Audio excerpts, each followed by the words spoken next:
Fear is looking too far ahead. Focus on the next step and not the staircase, the next obstacle. Look at the amount of obstacles as opportunities to succeed, not to fail. There is no such thing as failure. There is only exhaustion. Not showing up is failing.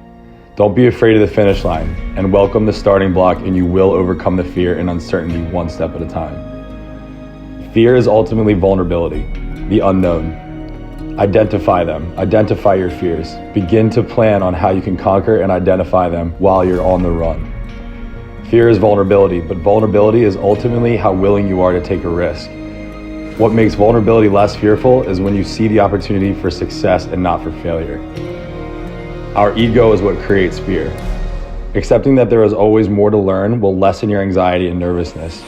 Fear is change, but change is unavoidable. Life will forever continue to test you, constantly testing you, asking you to bend, but we do not break. We become malleable. We are plastic, forever capable of reformulating our perspective, and in turn becoming the only author of our narrative. We can view that the fear is a task or a chore, something we're not prepared for, maybe even a punishment, something uncomfortable, and we face it with friction. The change and the fear will come in time, but most likely we'll be left with a bit of a resentment towards that fear. Or we can accept the fear as a gift, an opportunity to put our humanity to the test, a chance to flex a new muscle within. Like an ocean wave, we are resilient, strong, capable of rolling with the tide, rising and falling, and flowing out as our universe sees fit. Trust yourself. Trust the process of overcoming fear. Trust your ability to overcome and adapt. I promise you, you are capable. Now is the time to become your own biggest advocate, not another obstacle, not something in your own way. Do not fear the work that comes with facing your fear. Welcome it and watch what masterpiece awaits in your own reflection. Fear forces evolution. Fear is good. Fear are instincts. Fear is the radar that tells you what you need to do, how to exist, and what's going to keep you alive. Fear can keep you in your comfort zone. It's safe there. You know what to expect, but nothing grows there. Life happens outside the comfort zone. So welcome the fear. Dropping our ego is the most effective way to overcome fear and to cultivate personal well-being, have a balanced self-esteem, and be more productive and enjoy a full life. Our ego is very noisy. It imposes itself too much and often drives us to engage in futile discussions and the only goal of winning. Sometimes it's not winning that matters. It's just waking up, showing up, and trying. Having a fear-based attitude takes away mental balance and inner peace. Something Albert Einstein sensed when he said, "The more you know, the less your ego is. The less you know, the greater your ego." The same goes for our fear. The more we know we are capable of, the less fear exists. The less we know of our capabilities, the more fear exists. So it is up to us to challenge ourselves and rid ourselves of this fear and gain knowledge in doing so. Fear can cause us to play it safe, but playing it safe will never be fulfilling. Start with small risks. Sometimes it's as small as asking a coworker for help with a project or trying a new class at your gym. The smaller risks build confidence and make room for larger ones. Once you're ready to challenge yourself and face something large, the more confidence you will build and the less fear will exist. Here's what real fear should be. Living a life where you spend most of your days in the comfort zone, playing it safe and not challenging yourself to level up. Fear is normal, and we all have it, but it's not doing the job it was meant to. Fear kept us alive for thousands of years to make sure that we never wandered too far or dared too big. Those days are over now. I believe that fear exists now in our present life so that we can challenge ourselves in other ways that our ancestors didn't have to.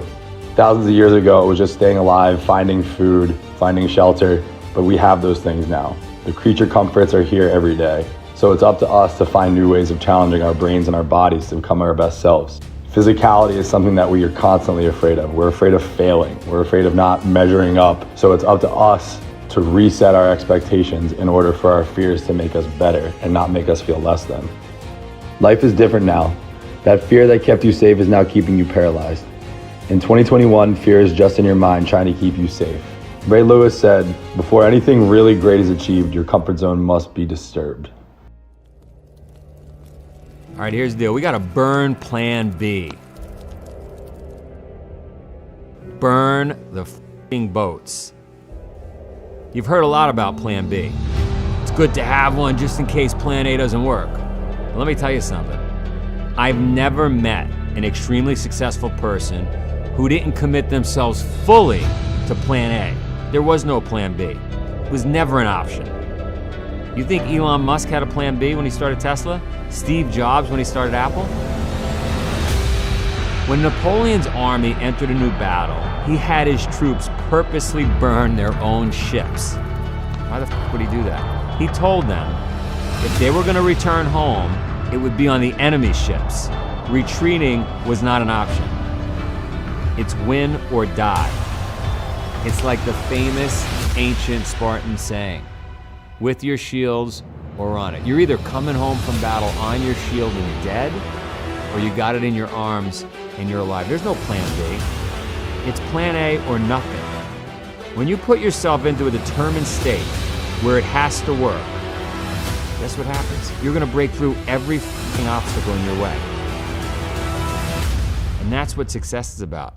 It's about overcoming every obstacle in your path. Never, ever retreating. Look, you probably don't even realize this, but the idea, just the idea of a plan B, holds you back from achieving success. Knowing there is a safety net, that there's an option, a ripcord you can pull, it's holding you back. You can't have one foot on the gas and the other foot on the brake, because you'll never get anywhere. So burn plan B. Burn the boats. By February 1st, 80% of people quit their New Year's resolutions. That doesn't have to be you. You want a different life, but you live with bad habits. Here's the deal. Everyone wants to eat, but no one wants to hunt. Whatever your goals, you have to remain consistent. But your excuse is you want perfection. Perfection is not the goal. Perfection is the enemy of progress. What you want is to be consistent. Consistency builds momentum, and in life, momentum wins. Momentum compounds. With momentum, you feel like you're on top of the world. But this requires you doing something every single day, even when you don't want to, even when it's not perfect. Look, Bruce Lee said, "I fear not the man who has practiced 10,000 kicks once. I fear the man who has practiced one kick 10,000 times." So how do you build momentum? How do you stay consistent? You have to convince yourself that your day will be worse, that you will feel worse if you don't do what you said you would. If your goal is to work out every day, you gotta convince yourself every day your day will be worse if you don't do that workout. Remember, the only bad workout is the one you don't do. If your goal is to make 100 sales calls a day, then you have to convince yourself your day will be worse without making those calls. The pain of not completing your objective needs to be stronger than the pleasure of accomplishing it. Don't get me wrong. We all have our days. Days when we're not feeling it. Days when we don't care. Days when we want to give up. But those days separate you from everybody else. Those days require you to dig deep and live up to your word. Those days demand you to be consistent, to gain momentum, and that's how you win. All right, here's the deal. Everybody wants to be happy, but they have it upside down. Like, you can't be happy if you're always chasing the next thing. The ancient samurai had it right. Every night before bed, they burn all their possessions. They burn everything they know, their family, everything in their mind. When they woke up in the morning and they saw their family and they saw their possession, they saw that everything still existed. They appreciate what they had. They appreciated it. And they were happy. Happiness only occurs when you appreciate what you have. And those that have everything, even though we think it's going to bring us happiness, Those that have everything appreciate nothing. Those that have nothing appreciate everything. So the trick is to take yourself to a place of nothing. Look, I like to tell people, live below the line. Where's the line? The line is where you are today, right? It's complacency. If you can go below the line, do a little suffering, some purposeful suffering. It doesn't have to, you're not looking to kill yourself, but maybe do without a few things. Take a cold shower, do some burpees, live with a little less money, a little less stuff, right? Take yourself below the line, and guess what happens? When you pop yourself up to the line, you appreciate it. It's like those great samurai, right? Look at the Stoics. Look at Seneca, the philosopher, right? This great Stoic philosopher, what did he do? He was extremely wealthy, probably the wealthiest person of his time. Once a week, once a month, he would go outside, he would live like a homeless person. He had plenty of money. He did not have to do that. He did that to go below the line. When he came back to the line, when he walked back in his house, he appreciated everything. That is the trick to being happy.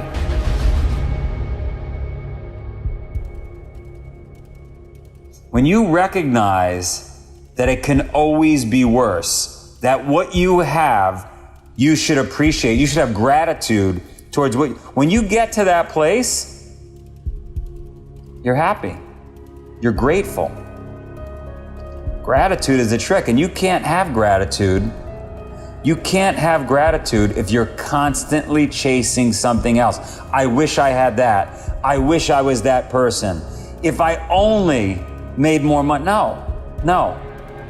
I am extremely grateful for what I have right now. I am extremely lucky and appreciate what I have right now. When you get to that place, you're happy. Life, liberty, and the pursuit of happiness. In the Constitution. Life, I get it. You know, when you're dead, that sucks. Liberty, I get it. The pursuit of happiness. Why do we have to pursue happiness? Why can't we just be happy? Why can't we just appreciate that we're alive? People ask me every day, how are you doing? How am I fucking doing? I'm alive. How was the flight? Are you kidding me? The plane landed. When you get to a place where you appreciate everything around you, no matter how you're feeling, because that's irrelevant. When you appreciate everything around you because you know it's a gift, no one promised you tomorrow, no one promised you 5 minutes from now, then you're happy. You're happy all the time. I love this saying, your brain is not built to keep you happy, it's built to keep you alive, right? This chasing happiness bullshit, this is a luxury. This is a first world problem. Water, food, and shelter. That's what it used to be about, right? I just want to stay alive. And every moment I'm on this side of the earth, I'm happy. I'm on this side of the ground, I'm above soil, I'm happy. But then we got too much. We got too much shit. Couches, climate controls, hot showers, food on demand, Uber, Airbnb, everything's at our fingertips. Netflix. Of course we're not happy because we have everything. Those that have everything appreciate nothing. And don't forget, guys, we're treating our bodies like garbage pails. We're eating shit. We're not exercising. We are not taking care of ourselves. So how the fuck could we be happy? If you don't take care of yourself and you're eating shit food, you really think you're going to be happy? Go out for a long run. Go sweat. Take a cold shower. And then I want you to pay attention to that moment when you're done. And you tell me how that feels. Because when you're taking care of yourself, when you're healthy, when you're treating yourself like an Olympian, happiness is just part of your existence. You don't have to chase it. By the way, this bullshit of, you're not happy, you don't feel good, you're not in the mood, you're not motivated. Stop. There is nothing in life that you can't walk off. If you're not feeling it, you start walking. You're in a bad mood, you start walking. You're upset, you start walking. There is nothing you can't walk off. After 5 minutes, 10 minutes, 15 minutes, 3 hours, 4 hours, you will forget whatever was making you upset. I promise you, by the time you make it back to your house, you're gonna be happy. I've done it. I've walked for 8, 9, 10, 12 days in waist-deep snow, 30 below temperatures. I've been out in the desert, 137 degrees, my shirt melted. Going 135 miles across the desert. Let me tell you, there is nothing you can't walk off. I don't care what kind of mood you are in. You want to be happy? Start walking. When you get back to your house, you'll be happy. If you're not happy, start walking again. Look, here's the deal. Whether you think you'll be happy, or you think you can be happy, or you think you can't be happy, you'll be right. In other words, you have to decide. It's up to you to decide to be happy. It's that simple. It's not about if I had this thing, if I felt this way, if I was with this. There's no if. You are either happy and you decide to be happy right now and appreciate everything you have and have gratitude, or you don't. Decision's yours and the outcome is yours. It is that simple. It has nothing to do with the outside world. There's no excuses when it comes to happiness. You either appreciate what you have or you don't. That's simple. Everybody gets this wrong. I talk to millions of people across 50 countries. It's life's big myth that you can get fit before committing to something challenging. Let me explain. We call it the Spartan Paradox. You must first commit to something, and that forces you to do the work.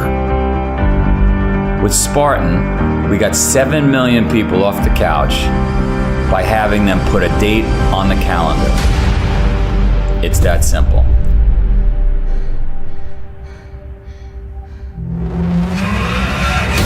Once you put a date on the calendar, you get serious. You become disciplined. And if you don't, you get your ass kicked, because that date comes, that event arrives with or without you. Then what? Then you're embarrassed, humiliated, and you want another crack at it. Everyone everywhere, across 45 countries, says to me, oh, first I'm gonna get in shape. First I'm gonna start eating healthy. First I'm gonna get my lifestyle intact. No way. All the science, all the data, all of our millions of conversations across all these countries says, bullshit. You're just gonna procrastinate. You're not gonna do it. You end up talking yourself out of doing the work. New Year's resolutions don't work. Gym memberships don't work. Diets don't work. The only thing that works is a date with something challenging on your calendar. So you want to find success? Put a date on the calendar, create a deadline, force yourself to make the hard choices daily. Look, if humans didn't need deadlines, schools wouldn't need professors, right? Construction sites wouldn't need foremen. Teams wouldn't need coaches. Think about it. If you want to change, if you're ready, get a date on your calendar. You have to commit. You have to make it real. It's the Spartan Paradox. Fire, ready, aim. All right, let's set the record straight. This is something we get fundamentally wrong when we chase success. We think we need to know everything before we start something. This could not be further from the truth. Success is a game of speed. Everyone thinks the big eat the small. Bullshit. It's the fast that eat the slow. If you want success, you have to move faster. Too much time researching and you'll never get anywhere. Listen, knowledge is a paradox. The more you learn, the more you're exposed to what you don't know and all the associated risks. This is why most people get stuck. So do not let a lack of knowledge stop you. Let it fuel you. You have to learn on the job. The goal is to start. Instead of ready, aim, fire, live by fire, ready, aim. You learn as you go. And if you fuck up, good. Nothing teaches you like failure. So just start. Stop talking about it. If not now, when? If not you, then who? Listen, someone else is starting right now. So get going. Fire, ready, aim.